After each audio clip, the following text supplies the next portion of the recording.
এই ট্রাস্টের অর্থায়ন, পরিচালনা বা অন্য কোনো কিছুর সঙ্গে আমার নিজের ব্যক্তিগতভাবে কিংবা প্রধানমন্ত্রী হিসেবে দায়িত্ব পালনকালে প্রধানমন্ত্রীর কোনো সম্পর্ক ছিল না এবং এখনও নেই।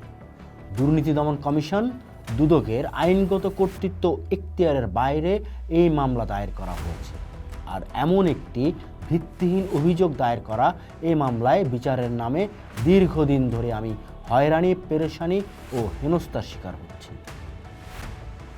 এই ক্ষমতা অপপ্রয়োগের ভয় তাই বিচারকদের মনে থাকাটাই স্বাভাবিক। নিম্ন আদালতে এই পরিস্থিতি ও পরিবেশের নেতিবাচক প্রভাব আরও বেশি প্রকট। আমি একটিমাত্র ছোট্ট উদাহরণের কথা এখানে উল্লেখ করতে পারি।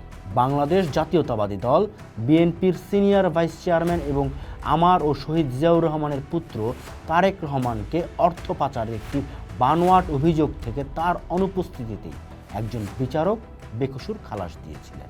এই অপরাধে শাসক মহল উক্ত বিচারককে হেনস্থা ও হয়রানির উদ্দেশ্যে এমন সব তৎপরতা শুরু করে যে তাতে তাকে আত্মরক্ষার জন্য সপরিবারে দেশ ত্যাগ করতে হয়েছে।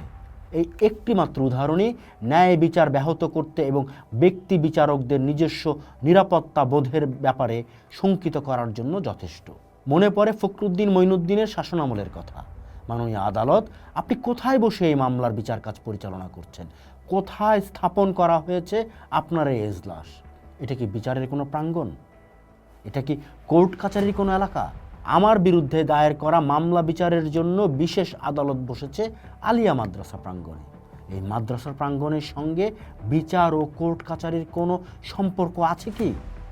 এখানে এলেই আমার মনে পড়ে ফখরুদ্দিন মঈনুদ্দিনের অবৈধ ও অসাংবিধানিক শাসনামলের